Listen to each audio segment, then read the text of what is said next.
you would prefer the human race to endure, right? You're hesitating. Yeah, well, yes? I don't know. I would,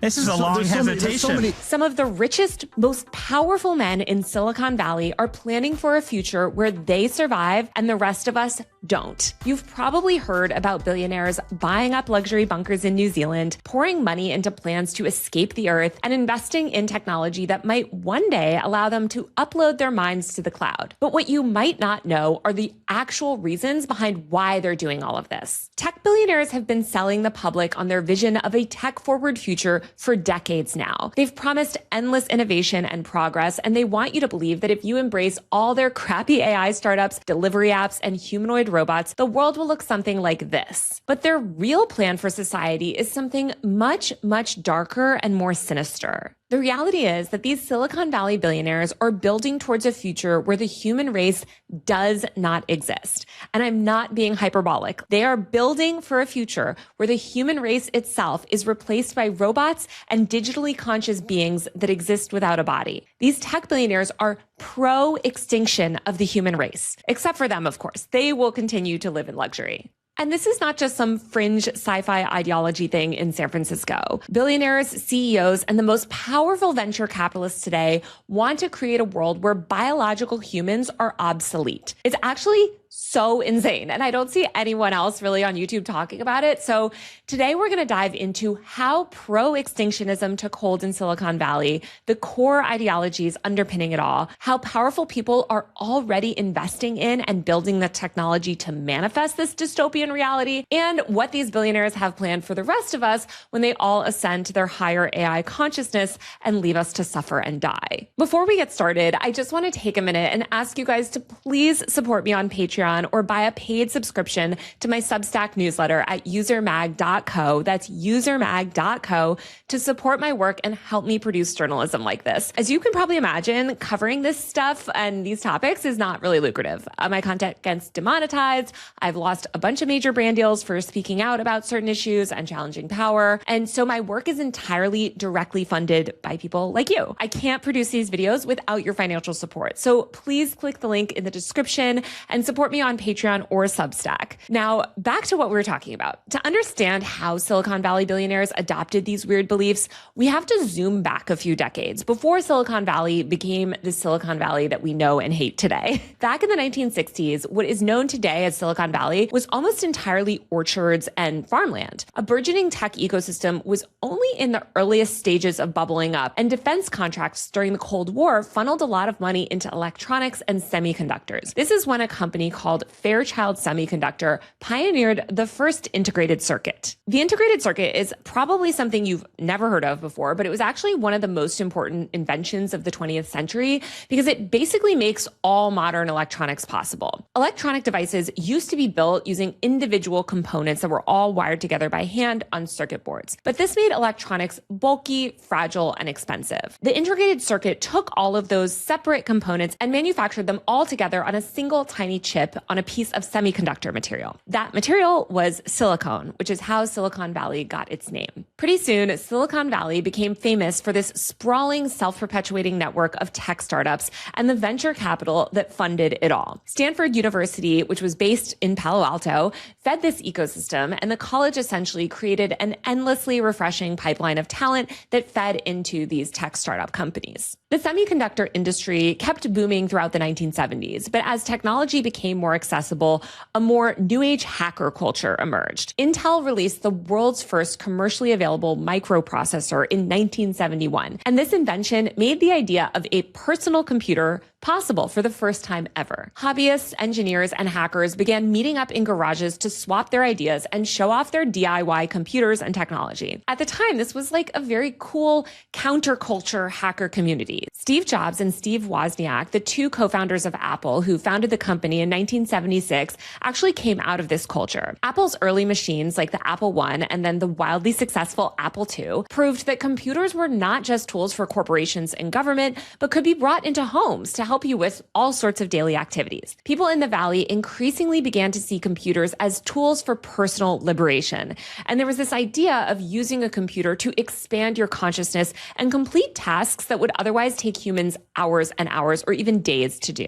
This sort of strange duality was everywhere in 1970s Silicon Valley. So on one hand, you had these massive corporations like Intel that were churning out microchips for massive contracts and had global markets.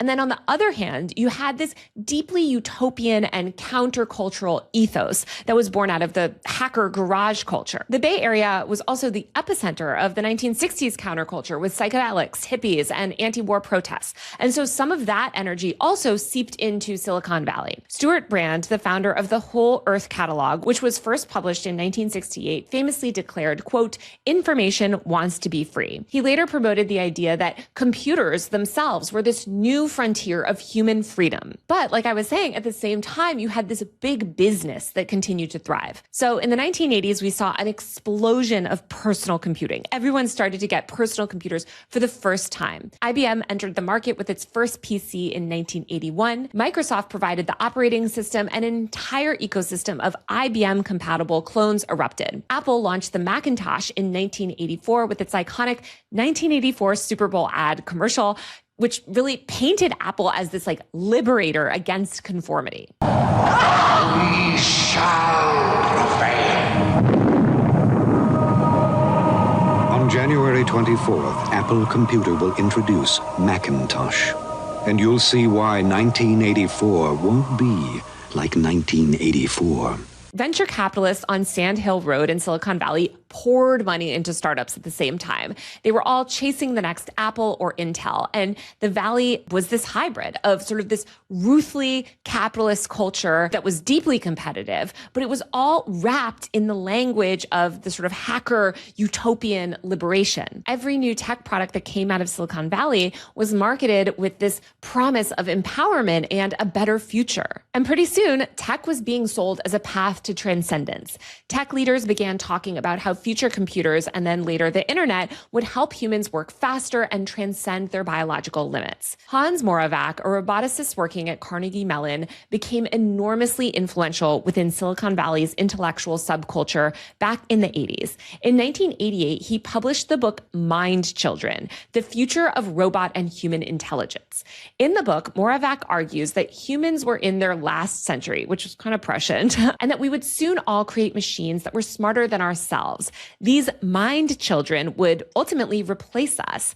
And he insisted that we view these successors as our offspring and that computers would essentially be the next step in human evolution. Moravec wrote cheerfully about our human extinction. His vision validated Silicon Valley's utopian streak and its relentless push for innovation. If humans were temporary and building machines to replace us was this higher good, then it allowed these tech workers to believe that what they were building was noble and they were contributing to this future, better world. In a 1995 article for Wired magazine titled Superhumanism, the writer Chris Platt interviews Moravec. Moravec began the interview by enthusiastically asking Platt, quote, "Wouldn't it be great if you could enhance your abilities via artificial intelligence and extend your lifespan and improve on the human condition?" Again, this is all back in 1995. He predicted that by 2030, quote, "We should have a third generation universal robot that emulates higher level thought processes such as planning and foresight, and that it will, quote, maintain an internal model of not only its own past actions, but of the outside world itself. That means that it could run different simulations of how it plans to tackle a task, see how well each one works out, and compare them with what it's done before. An onlooker will have the eerie sense that it's imagining different solutions to a problem, developing its own ideas." Around the same time, in 1993, mathematician and science fiction author Vernor Vinge echoed these ideas in a paper on the technological singularity. He declared that the creation of superhuman intelligence would definitively end the human era. The moment that machines surpass us in terms of intelligence, history would belong to them, he said. Humans would no longer be in control, and we probably wouldn't even be relevant.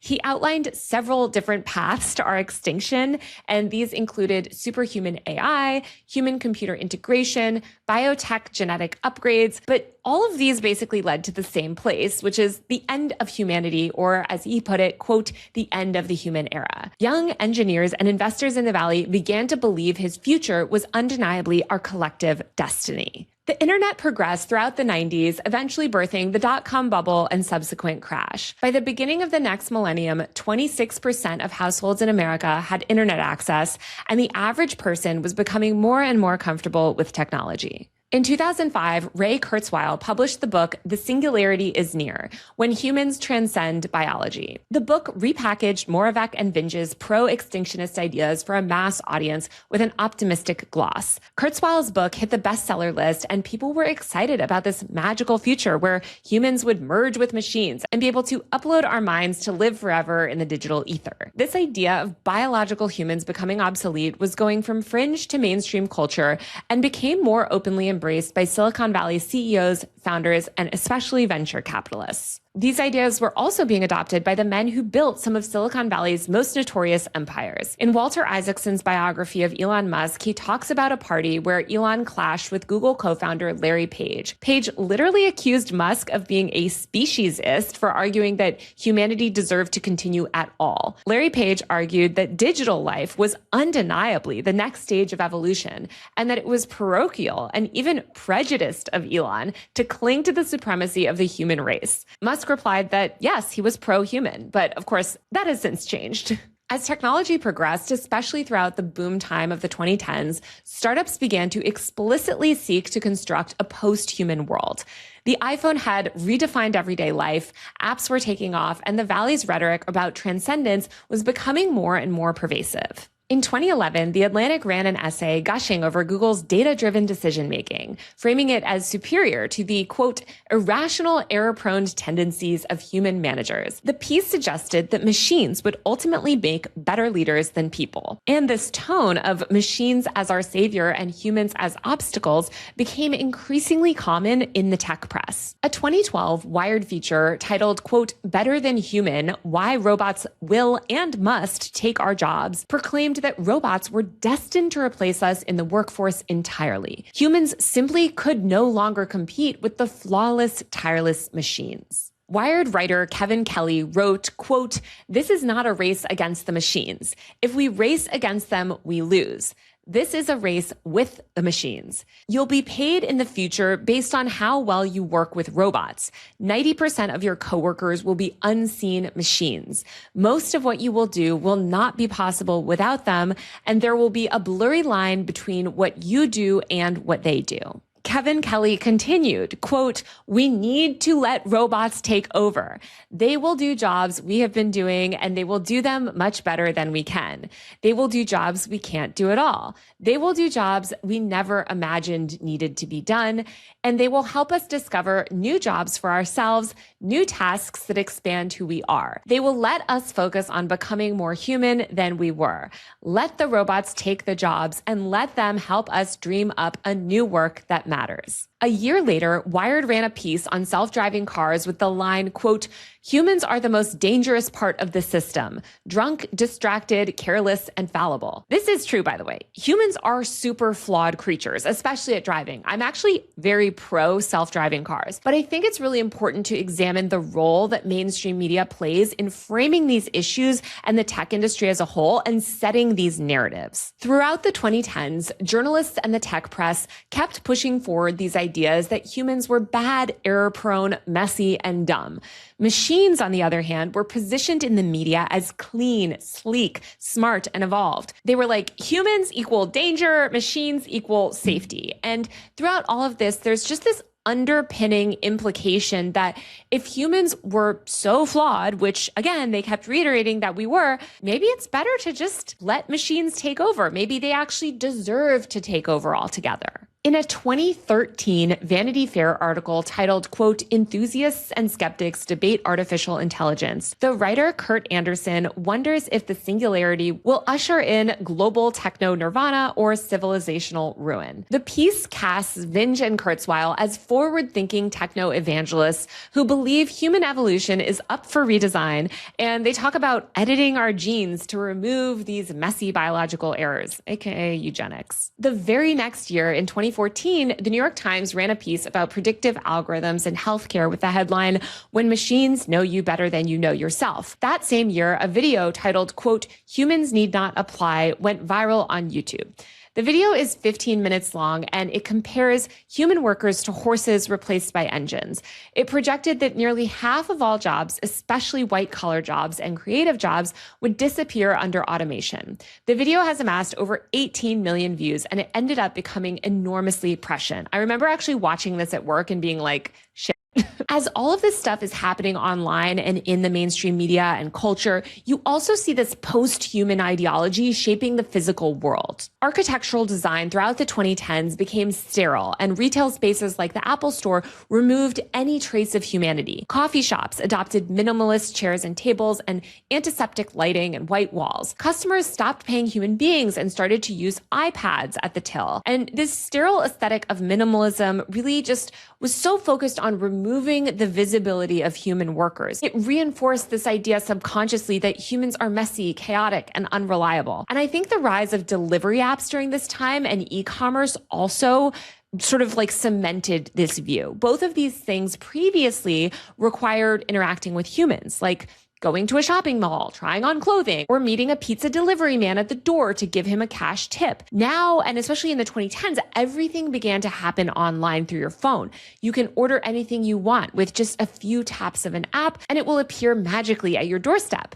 This massive amount of human suffering and exploitative labor that takes place on the back end to make that happen is wholly hidden from the consumer. And it seems like technology is magic. And when I think of this era of the 2010s, when apps were ascendant and this post-human, pro-extinctionist ideology was first being mainstreamed, I also think a lot about Kim Kardashian and Kanye West's Calabasas mansion, which was featured all over magazine spreads in the 2010s. It showed this complete erasure of humanness. Like, there are no signs of life in that house. The home was described in magazines as a futuristic Belgian monastery. It had these just like stark white walls, pale stone floors, and these spaces that were completely devoid of human belongings. And that aesthetic, I think, really resonated with Silicon Valley's vision of this flawless, post-human, sterile future. Facebook's Menlo Park headquarters and Google's sprawling campuses were a lot more colorful, but I think they also modeled this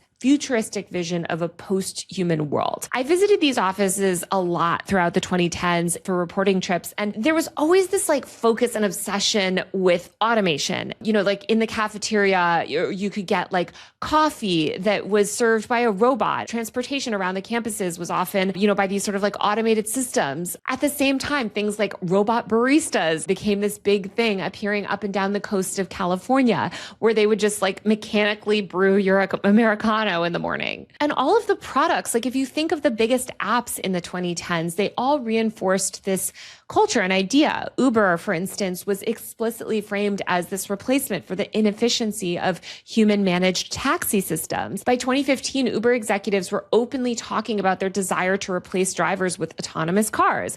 Tech executives of gig economy startups expressed excitement at the possibility of eliminating human laborers. Again, people with lives and families. I even think of something like Airbnb, which is supposed to be this like human to human thing. And like, oh, you know, it started as like crashing on someone's couch. But the way that many people use it now is essentially just like all automated, right? You can just go on the app, you can reserve your room somewhere, you can log in with a remote Wi-Fi lock, you can stay somewhere and never even interact with humans. Compare that to even a hotel experience where at least you check in usually with a human at the desk, you interact with like human cleaners. Like there's something that's so crazy where even like hotels are feeling more human than like Airbnb and just these tech systems. I don't know. You can think of so many apps throughout the 2010s that kind of fit this bill. Gadgets of the time also transformed from this like colorful, translucent, interesting, quirky aesthetic of the aughts to these sterile silver slabs. Jony Ive's flat design in the 2010s stripped away just all the little textures and details that once even made our digital spaces feel tactile and human-like. The digital world was just being scrubbed of any evidence of human irregularity. You even saw this in social media with the rise of standardized profiles from something like MySpace or Tumblr, which allowed for customization, and that was a big thing, or blogs in the aughts, all of which allowed you to sort of build your own unique human space online. That switched to Instagram and Facebook and Twitter and even TikTok, where everything has this like standardized, consistently formatted feed. By the late 2010s, cashless stores like Amazon Go eliminated human cashiers entirely, and shoppers entered with their phones, took their items that they needed, and walked out. And maybe you're like, okay, Taylor, why are you rehashing all of this stuff from the 2010s? Why does this matter? You're obsessed with the 2010s. Okay, I'm a millennial. But I think it's just so important to understand that these major ideological shifts are not things that happen overnight. And they're all these subtle clues and changes in media and culture and our economy and literal environment that prime the public to accept certain ideologies as inevitable. That's really what I want to get at. Because I think if you presented a bunch of extreme beliefs that we're going to get into, that some of these tech billionaires espouse in private today, if you presented those ideas to the average person in 1996, or even 2006, or even in 2016, they'd be like, what the fuck? Like, that's an insane dystopia. We don't want that. But this is what Silicon Valley is slowly conditioning the public for. And somehow today, in 2026, it's now being framed as normal and mainstream to have these insane beliefs. But anyway, in 2018, a company called Nectome emerged from Y Combinator, promising something so insane it's borderline parody level. They offered to perfectly preserve your brain via a procedure that is 100% fatal. Like, you'll die 100%. And the idea was that someday these preserved brains could be uploaded into digital form. So we're talking about literal death in exchange for the hope of some sort of future digital resurrection, probably through AI. And to be fair, this company was marketing its services primarily to terminally ill people. But still, they wanted to kill these people by connecting them to a machine that pumped embalming fluid into their arteries, which, by the way, sounds like a horrible death. Nectome was incubated by the same program that launched Airbnb and Dropbox. Sam Altman, who runs the most powerful AI company on earth, invested in it. To Altman and other tech millionaires, the startup was an important step towards this idea of non-biological personhood and evolving beyond our own species. And Nectome was just one startup, but I think by the early 2020s, you start to see this Silicon Valley pro-extinctionist belief system really gain traction and really start to exert itself more publicly. And this ideology that underpins startups like Nectome and is espoused by people like Peter Thiel, Sam Altman, and other leading AI executives is loosely known as TESCREALism. And I might be totally butchering that, so sorry if I am. TESCREAL, which is spelled TESCREAL, is an acronym coined by AI ethicist Timnit Gebru and author and philosopher Emil Torres. Torres used to be a long-termist philosopher himself who actually believed a lot of this sort of crazy stuff before realizing that the ideology he had fallen for was actually very dangerous and harmful. He told the Financial Times in 2023, quote, "At the heart of this TESCREAL bundle of beliefs is a techno-utopian vision of the future in which we become radically enhanced, immortal post-humans, colonize the universe, re-engineer entire galaxies, and create virtual reality worlds in which trillions of digital people exist." So yeah, he used to basically believe this stuff and hang around all these people, but now he's like, okay, that was actually a crazy time in my life. I don't believe any of this anymore.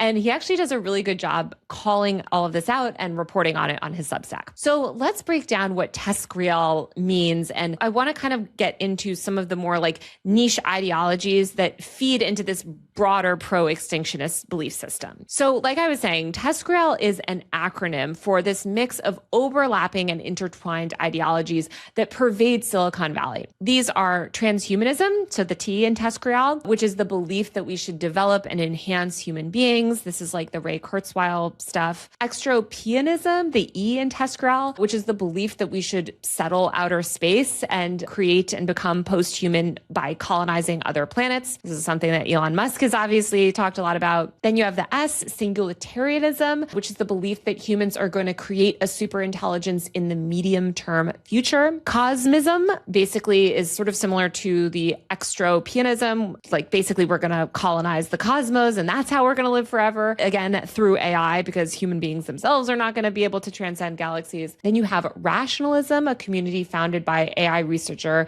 Eliezer Yudkowsky, who, despite writing a book that presents itself as anti-AI, is actually very, very pro-AI. You have effective altruism. This has been written about a lot because Sam Altman and a lot of other kind of like crypto people were really obsessed with it. That's a belief system that claims that it's focused on improving the world for future generations or future beings, which I feel like always requires harming a lot of human beings living in the present. But their whole idea is like, oh, it's fine if we harm the, maximum amount of people today because it's going to be better for people in the long term. And that kind of gets into long-termism, which is not the same thing as effective altruism, but it's sort of similar. And it's the belief that one of the most important considerations in ethics is like how the ethics of our actions affect the long-term future. So not how any of our actions today really affect or harm people alive currently, but more like, I'm doing something ethically bad today, maybe because it's good for the long-term future. As you can imagine, these ideologies are all very popular and convenient if you're a tech billionaire building harmful technology. I know that was a little bit in the weeds, but I wanted to try to break down at least some of the major factions. There's all these like minor factions and offshoots of these weird ideologies,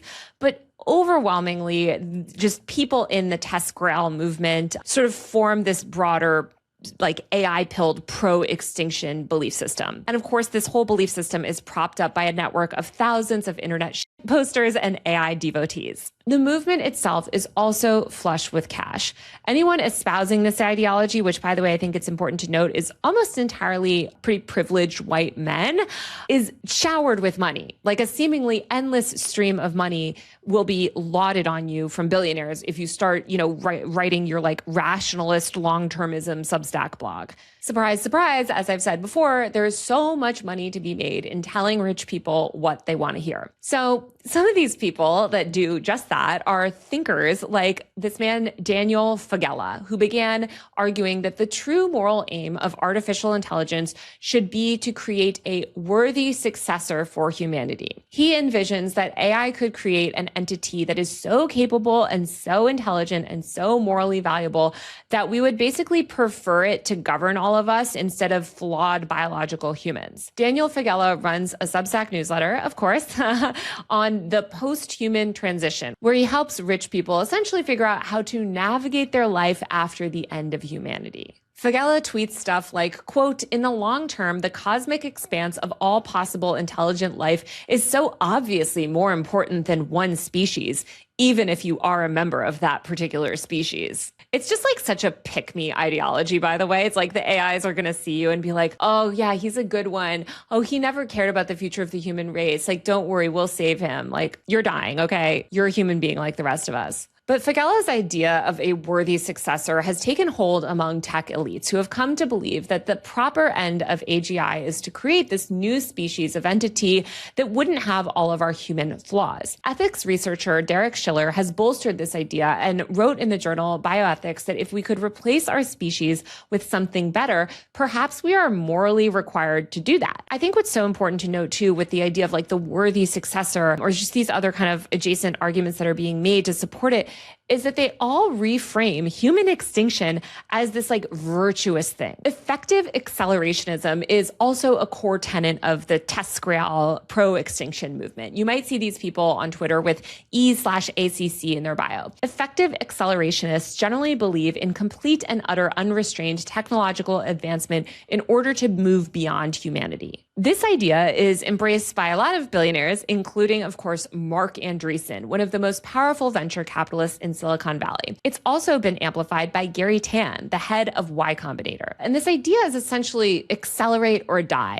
Andreessen outlined these beliefs in his 2023 blog post titled A Techno-Optimist Manifesto. This piece of writing is one of the most delusional pieces of writing that I have ever read. It's written in these 3 and 4 word sentences that's like some sort of chat GPT techno-capitalist Rupi Kaur poem. In this blog post, though, Andreessen mocked the notion of existential risk with AI. He dismissed all calls for caution and regulation of any AI progress. us. And he declared that acceleration of technology is our destiny. And of course, he argues completely unregulated, quote, free markets are the most effective way to organize a technological economy. My favorite part of this entire unhinged post that he did is actually at the end, where I forgot about this, but he lists his, quote, patron saints of the techno-optimist world. And it's just the most unhinged list of outright eugenicists and fascist posters. The list starts with an account that was deleted off Twitter for violating terms. Very great beginning. Then you have an accelerationist who posts under the handle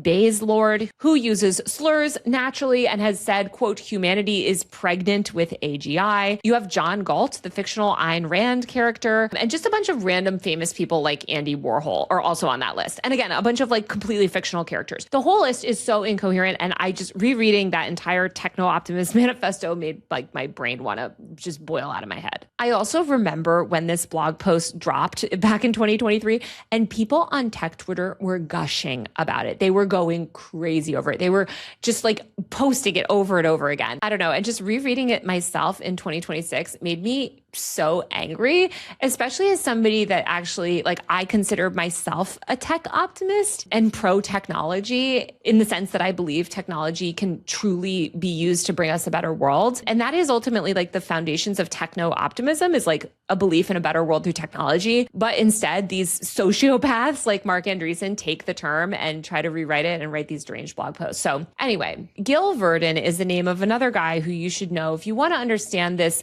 effective accelerationist pro-human extinction movement. He is a Trump-supporting poster on Twitter who goes by the name Beff Jezos. Emil Torres has written that, quote, Verdon envisions a future in which super intelligent AIs take over the world, disempower humanity, and ultimately throw us into the external grave of extinction. So yeah, these people, again, all want human extinction to happen as fast as possible. Verdon believes that the ultimate task of intelligent life is to maximize entropy, which basically is the tendency towards disorder and chaos. He wants the tech industry to unleash this disorder and chaos on humanity, in part because he literally wants to accelerate the heat death of the universe. And he believes that AI is the best way to do this. Of course, Lex Friedman recently had this man on his podcast where he explained this theory. He tells Lex, quote, even though our universe will reach a heat death,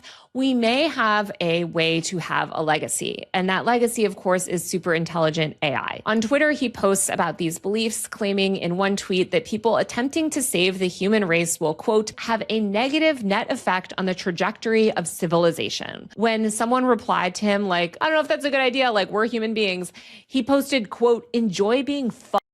I'm just going to be on here making computronium and preparing the next form of life. Verdon also argues that corporations and capitalism itself are types of superhuman intelligence that are even more efficient at using up energy, and that a gigantic, sprawling civilization spread across galaxies would be even more efficient at using up energy.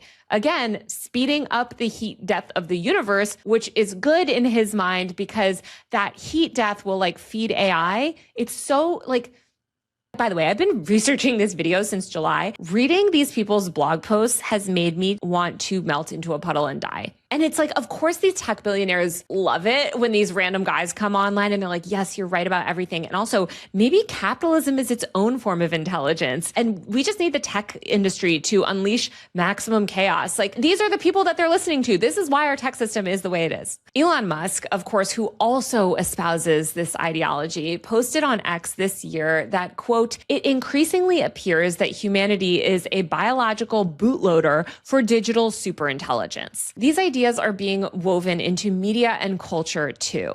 Daniel Coco Tagillo, a former OpenAI staffer and current executive director of the AI Futures Project, recently appeared on Ross Douthat's New York Times podcast. If we get through the initial phase with superintelligence, then obviously the first thing to be doing is to solve all those problems and make some sort of utopia, and then to bring that utopia to the stars would be, I think, the thing to do.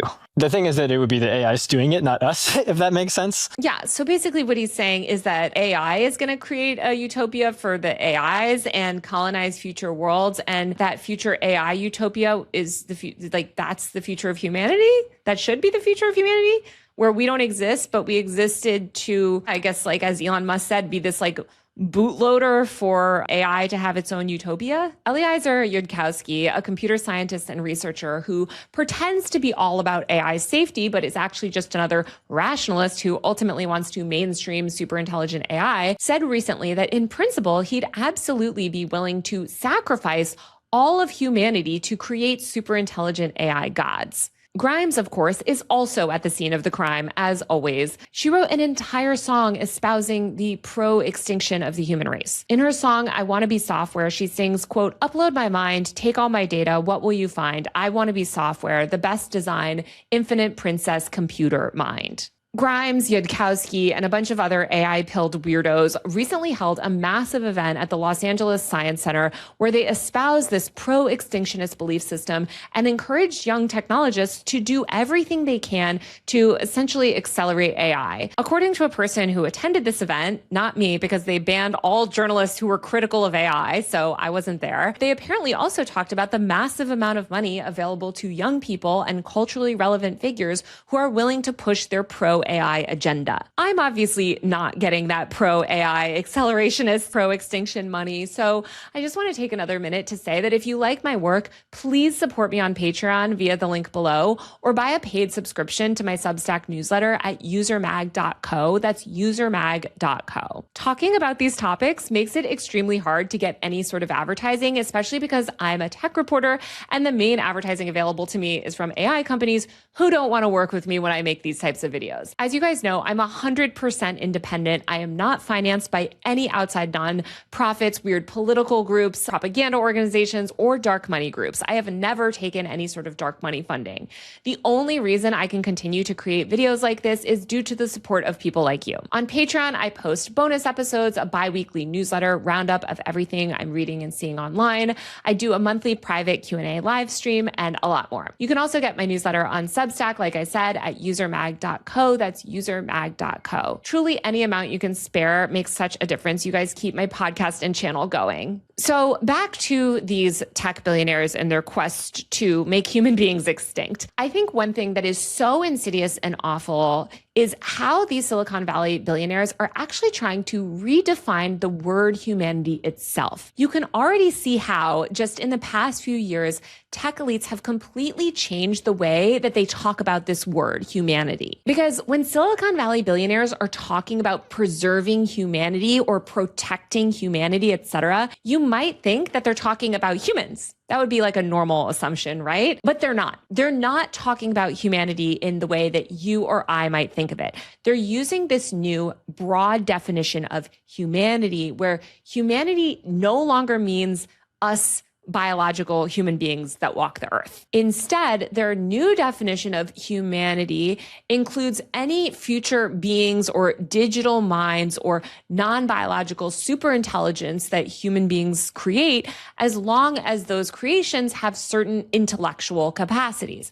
So basically, if an AI is smart enough, these tech people count it as human. This shift allows them to say, without technically lying, that they want to prevent humanity's extinction, even if they believe that our actual species of human beings should die off. This redefinition of the word humanity is one of the central reasons that pro-extinctionist beliefs can spread so easily without being recognized for what they are. To an outsider, it sounds like Silicon Valley leaders are trying to protect humanity. They're talking about that, right? But they're actually not talking about us Homo sapiens at all. This language shift is already shaping how AI safety and governance is discussed in Silicon Valley. When groups warn about existential risks to humanity, they're often not talking about biological humans. They're often talking about the loss of potential future AI civilizations. This redefining of the word humanity is so important to point out because I think people need to start paying closer attention to these subtle language shifts. That way, when we, especially reporters, are questioning these tech leaders about humanity, we can ask them, hold up, do you mean physical, human, like flesh and blood human beings? Or are you talking about humanity in the context of future AI beings. By expanding the definition of humanity to include machines, long-termists can claim that they're opposed to human extinction while they fully support the extinction of biological humans. When one of these billionaires is like, we must protect the future of humanity, what they often mean is we must ensure that an AI successor civilization exists. This kind of linguistic maneuvering allows pro-extinction ideas to be smuggled into mainstream discussions about AI policy, ethics, and safety. Because again, normal people aren't going to understand this tech billionaire AI-pilled weirdo double meaning. I'll give you a specific example of this. Elon Musk, just a couple months ago, was on stage in Saudi Arabia talking about the future of humanity. And he said that in the future, work will be optional and there'll be no need for money. Now, he's saying that not because us humans will no longer need jobs to live, but because the world that he envisions will be dominated by AI robots who don't have to abide by the concepts of jobs and don't require money to live. Just recently, Elon Musk said that he hopes to create a form of immortality with Neuralink, where a saved version of himself can be uploaded to a humanoid robot. He's also building an army of humanoid Tesla robots himself. This is not a man who is interested in the future of actual human beings and the human race. Meanwhile, other prominent thinkers in the tech world, like Derek Schiller, who works for Rethink Priorities, a pro-extinction organization that's received a ton of money from billionaires like Facebook co-founder Dustin Moskovitz, are saying the quiet part out loud. Schiller recently wrote that, quote, "We should engineer our extinction so that our planet's resources can be devoted to making artificial creatures with better lives. In other words, we should kill ourselves so that we can build this AI-worthy successor and that the AI can live a better life than we ever had." John Lanier, a virtual reality pioneer, just did an interview with Vox recently where he talked about how pervasive this belief system is becoming in just like average working people in Silicon Valley. He said about AI researchers, quote, "A lot of them believe that it would be good to wipe out people and that the AI future would be a better one, and that we should wear a disposable temporary container for the birth of AI. I hear that opinion quite a lot." The interviewer says, "Wait, that's a real opinion held by real people?" Lanier replies, quote, "Many, many people. Just the other day, I was at lunch in Palo Alto, and there were some young AI scientists there who were saying that they would never have a bio baby because as soon as you have a bio baby, you get the mind virus of the biological world. And when you have the mind virus, you become committed to your human baby. But it's much more important to be committed to the AI of the future. And so to have human babies is fundamentally unethical." These are not marginal or obscure people saying this stuff either. These beliefs are espoused by AI researchers and startup founders building our tech future. Our human extinction is rapidly becoming the expected trajectory of technological growth. In recent years, you can see that this pro-extinction mindset is becoming more and more pervasive, not just in what Silicon Valley elites are saying and talking about, but also what they are doing with the most powerful technologies on Earth. The idea that human beings are temporary and that the real priority is the future AI superintelligence shows up in all of these endless ways that these big tech companies take risks and treat AI safety as an afterthought. All they care about is staying one step ahead in the AI arms race. And you can see, based on how irresponsibly many of these companies are operating, that the founders and executives are already acting like the survival and well-being of ordinary human beings is significantly less important than the goal of rapidly scaling AI. Take OpenAI, a company that began as a nonprofit with the stated goal of keeping AI safe for humanity. Once again, that word, humanity. In 2023, the company announced a dedicated super alignment team tasked specifically with making sure that future superintelligence systems couldn't go rogue and destroy all of us. Less than a year later, that entire team was dissolved. The whole group focused on long-term existential risk, either quit or was absorbed into other teams. I think that if you really wanted to preserve and protect the human race and you were one of the most powerful AI companies on Earth, you might not want to disband your entire existential risk team in the middle of an AGI arms race. Google has behaved in a similar way. After OpenAI released ChatGPT, Google rushed out its own chatbot, Bard, under what internal memos called a code red. Reports later showed that multiple safety reviewers inside the company tried to sound the alarm. According to a report from PC Gamer, Google employees begged their bosses not to release Bard because the system was a, quote, pathological liar that confidently produced false information. But, of course, their concerns were overruled and Bard was released. An independent study from the Center for Countering Digital Hate found that Bard generated persuasive misinformation on 78 out of 100 false and harmful narratives tested, without including any sort of disclaimers. Google still rolled it out knowing all of this, then quickly pivoted to an even larger AI model, Gemini. Again, these decisions make sense if what matters most to you is keeping up in an AI arms race, not protecting human beings from harm. Elon Musk has been one of the most reckless and sociopathic tech leaders, especially when you look at the rollout of xAI and its chatbot Grok. Grok was marked as an unfiltered or anti-woke alternative to more cautious AI systems. But this, of course, has led to his bot spewing out an absolute tsunami of extreme hate. Just this past July, Grok was praising Adolf Hitler, referring to itself as Mecha Hitler,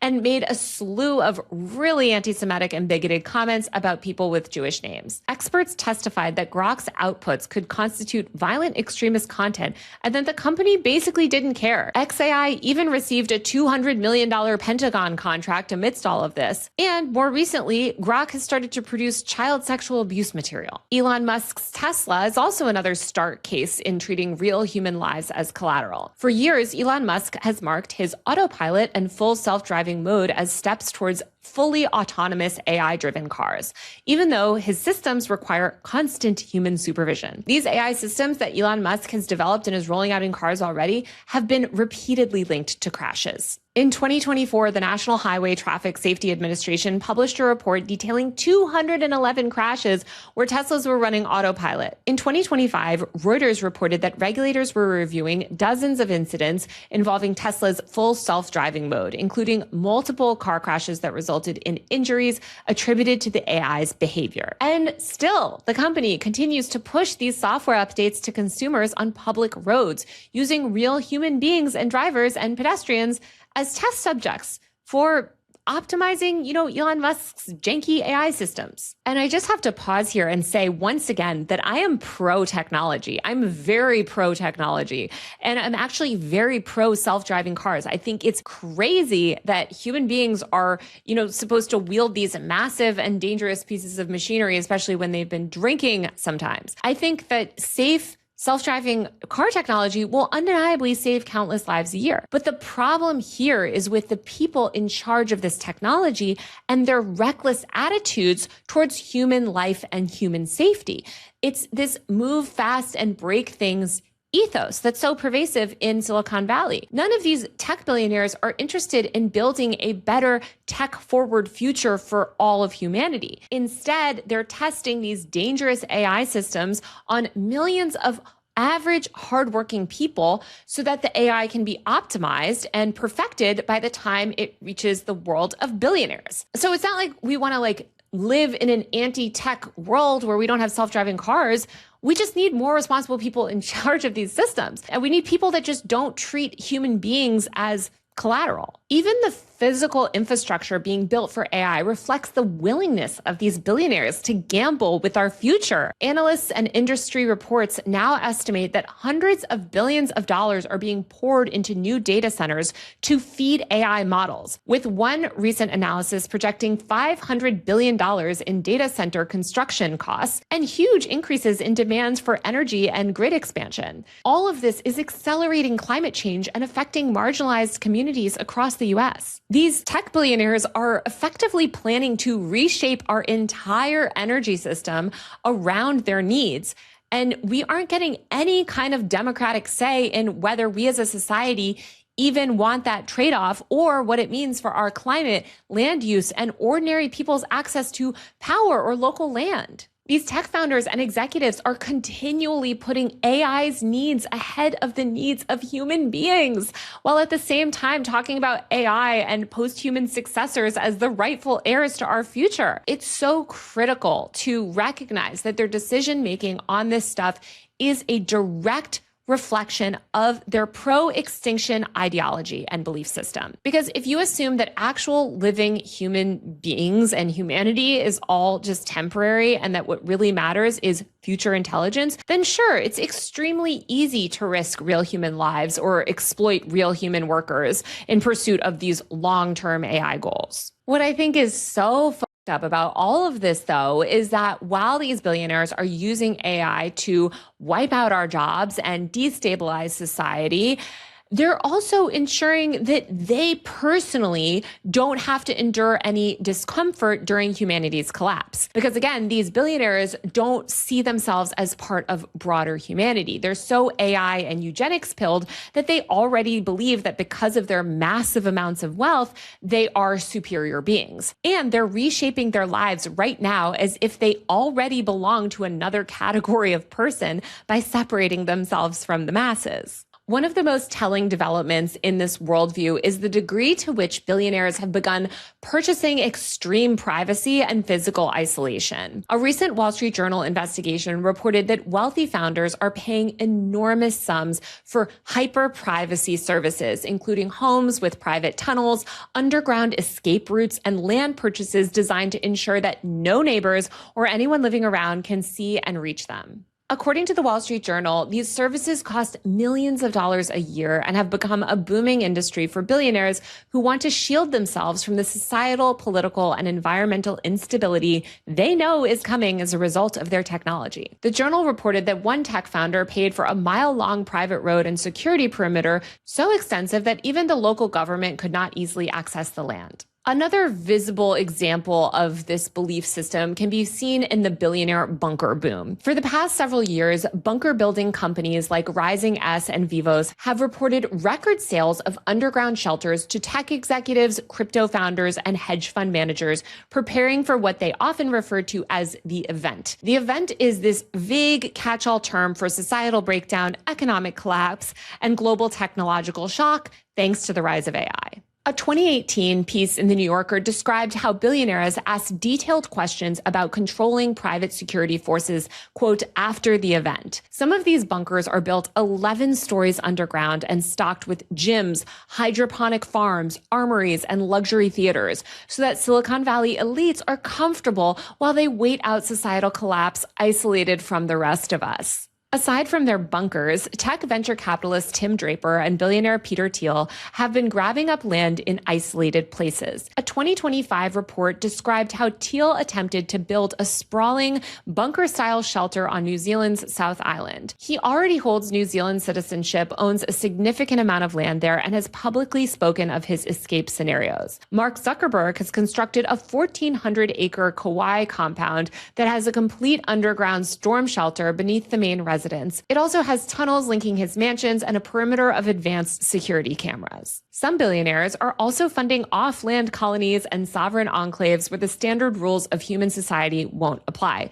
For instance, they're backing seasteading projects that will offer tax-free, regulation-free living for elites out at sea. Then there is the experiment known as Próspera in Honduras, which has been marketed to rich tech investors as a place to test experimental longevity treatments, biotech, and basically just have complete freedom from regulation. It's currently populated and funded by Andreessen Horowitz acolytes, and one article described it as, quote, an island where death is optional. Which brings me to my next point. These rich tech overlords aren't just physically and economically separating themselves from the rest of us. They're also increasingly altering their bodies to prepare for the next stage of evolution. Many of these tech elite billionaires fund private armies of coaches, doctors, biohackers, and scientists whose sole job is enhancing and protecting their rich clients. Because their wealth compounds as they age, the longer these billionaires live, the more money and influence and power they amass, which is basically how these billionaires think about life extension. It's not about spending more time enjoying the earth or with family. It's all about extending your life to hoard unprecedented levels of wealth and power. Sam Altman recently invested at least $180 million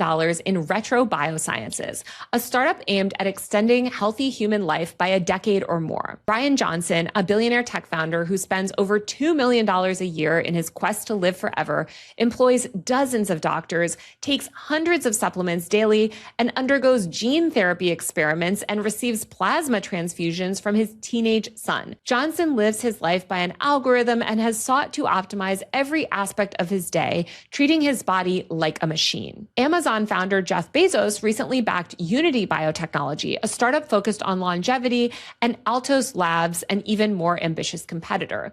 Zuckerberg and his wife, Priscilla Chan, are spending $3 billion over 10 years to cure, prevent, and manage all diseases by the end of the century. Dario Amodei, a former OpenAI employee and founder of the AI company Anthropic, recently said that living to 150 years old was conceivable. But conceivable to who? Certainly not those of us who don't have access to millions and millions of dollars a year's worth of life extension technology. Of course, if this world here on Earth gets to be too much, these billionaires can also always flee to another planet and live happily among their future AI civilization. In his book, Survival of the Richest: Escape Fantasies of Tech Billionaires, the writer Douglas Rushkoff details how top men in tech have become obsessed with escape fantasies. Mars colonies, secret bunkers, and digital immortality are all examples of this. He reports that these tech elites are actively planning to separate themselves from the rest of humanity, even if it means leaving Earth behind.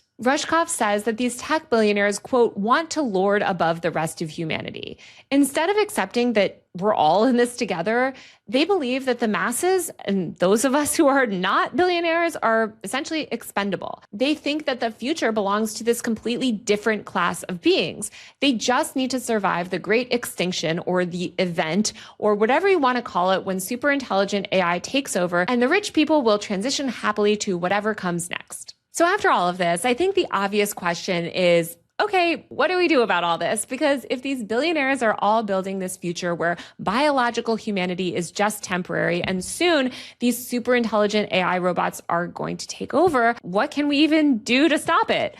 I would argue quite a lot. First of all, we're not powerless. Ordinary people are consistently told that we're powerless and that technological progress in a certain direction is inevitable, but it's really not. I can promise you, as somebody that's a tech reporter and covered this industry for 15 years, I promise a lot of this stuff is not inevitable. There are tons of examples from history where people organized and collectively resisted some miserable future that elites in their society wanted to impose on them. But to do that, we cannot fall for the moral panic bullshit about tech and allow people in power to leverage our collective justified outrage at the tech industry to further entrench its power. This means you guys need to stop buying into this stupid, it's the phones and log off framing, where basically you view all technological process as an impediment to a more progressive world and you become anti-tech. That is so stupid. It's so stupid and it's ridiculous and harmful. We actually want a pro-technology future.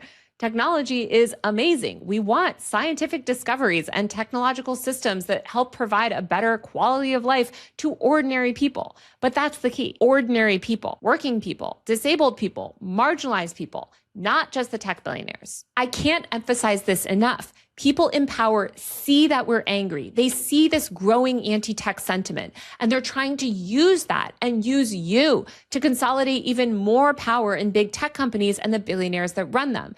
They're using your and my justified anger at being robbed blind and exploited by billionaires to push dangerous mass surveillance and censorship laws like the Kids Online Safety Act, the App Store Accountability Act, the Screen Act, the Parents Over Platforms Act, and more that they claim crack down on big tech, often in the name of child safety. What these laws actually do is roll out unprecedented levels of mass surveillance, mandatory biometric scanning to do things like use the internet, and reward the exact same billionaires like Peter Thiel who have invested in these mass age and identity verification systems. And now the Democrats, because let's be clear, it's the Democrats who are leading the charge on this, also want to repeal Section 230, which is basically like the First Amendment for the internet, so that none of us can even speak out about this stuff online. What are these people in power and Congress not doing? They're not cracking down on big tech. They're not actually targeting our hyper-capitalist system that's at the root of all this exploitation and profit maximization. Lawmakers like Ro Khanna are out here pretending to be anti-billionaire, but then they turn around and back these mass surveillance laws like the Kids Online Safety Act. It's pitiful. We need people in power who actually want to regulate big tech in meaningful ways, who are willing to break up these massive monopolies and reshape the economy for working people. We also need to reclaim this idea that the future belongs to all of us and should be a democratic project, not something that only exists for a handful of CEOs. We need a lot more oversight over what these billionaires are doing, and that also requires real reporting. Since journalism has been gutted, I will once again shamelessly plug my Patreon because I simply cannot do this reporting without the direct support of people like you. You can also buy a paid subscription to my Substack newsletter at usermag.co. That's usermag.co. We need to meaningfully curb the power of these tech billionaires who want to kill off humanity. These men like Elon Musk, Marc Andreessen, Peter Thiel, and other billionaires essentially rule over our country and our government without ever having to face an election. We need to seize their assets, tax the hell out of them, and make it impossible for anyone to amass that level of unrestrained wealth and power. We also need a cultural movement that recenters humans, like actual biological humans. We're already starting to see a backlash to Silicon Valley's sterile minimalism and those sterile rooms and this idea of endless stainless steel clean machines. We're starting to see more maximalism in the design world. Unfortunately, a lot of that is just repackaged consumerism and fast furniture from Temu and such. I'd like to see us actually intentionally embrace art, media, and design that's made by real people and is not hyper-optimized or perfect. I think some of this is happening online, but again, I think our society has become so consumerist and audiences forget how much work it takes to produce truly human creative work or to do real journalism. It seems like everyone just wants this endless, never-ending feed of algorithmically tailored content slop. And I hate this. I really do. I think we actually need to fight against it. And I think we need to recognize that not everything should be instant and tailored just for you. Give some grace to human artists and creators and journalists whose work takes time and energy. And that means not punishing them or unsubscribing from their Patreon or Substack just because they haven't posted in 2 weeks. Maybe they're working on something. In case you didn't pick up, yes, part of this is me sub-videoing a lot of people who send me hate messages like, why can't you do a daily newsletter and deliver 24/7 videos on YouTube and live stream and keep reporting freelance features and doing long-form investigative journalism? And no, I'm not willing to pay more than $1 a month for all of that. This is like this toxic consumerist mindset. And I think it's this like hyper optimized mindset where I think like we're all being conditioned to just expect an endless amount of, high quality content from everyone and for no human beings to ever be able to take a vacation. Instead, I hope we can all start finding human beings who are creating real human works of art or media or making things and support those people as best we can. Even if we don't have tons of money, we can all boost their work and send them a nice note or try to signal to these mindless, miserable algorithms that what they're making is worthy. We also need stories about human futures that aren't written by accelerationist edgelords who just want to turn our entire universe into pro-AI computer fanfic. We need journalists who actually challenge power instead of drinking tech industry Kool-Aid or even worse, participating in these moral panics about technology and manufacturing consent for dangerous censorship and surveillance laws. I really liked the way the journalist Naomi Klein, who's such a hero of mine, articulated it recently. In a piece for The Guardian, she wrote, quote, "Plenty of powerful people and institutions seem to be just fine knowing that they are helping to destroy the stability of the world's life support systems, so long as they keep making record profits that they believe will protect them and their families from the worst effects." Altman, like many creatures of Silicon Valley, is himself a prepper. Back in 2016, he boasted, "I have guns, gold, potassium iodide, antibiotics, batteries, water, gas masks from the Israeli Defense Force, and a big patch of land in Big Sur I can fly to." I'm pretty sure those facts say a lot more about what Altman actually believes about the future he's helping to unleash than whatever flowery hallucinations he's choosing to share in press interviews. These tech billionaires are actively betting against humanity's future. The Silicon Valley pro-extinction ideology is fundamentally undemocratic and incompatible with what's best for actual humanity. I think we all need to remember that the future is not necessarily theirs by default. It is something we can collectively build together. A world full of harmful and dangerous deepfakes, deadly AI hallucinations, dynamic pricing, mass surveillance, and worsening inequality is not inevitable. All of these things come down to policy choices. We can curtail mass surveillance and regulate this current AI paradigm out of existence. We can fight against mass censorship laws and begin to actually crack down on these billionaires' business models. We can build a world where technology works for the betterment of humanity and helps those most in need instead of exploiting them. Because personally, I think that as bad and flawed as humanity is, a human future is far better than any dystopia the Silicon Valley billionaires want to build. If you liked this video or my work, please support me on Patreon via the link below or buy a paid subscription to my Substack newsletter at usermag.co. That's usermag.co. The only reason I can make this content and continue to create these videos is due to the direct support of people like you. On Patreon, I post bonus episodes, do a bi-weekly newsletter roundup of everything I'm reading and seeing online. I do a monthly private Q&A live stream and more. You can also get my newsletter on Substack at usermag.co. That's usermag.co. Truly, any small amount you can spare makes such a difference, and I can't thank you enough for watching and subscribing. I'll be back with more videos soon.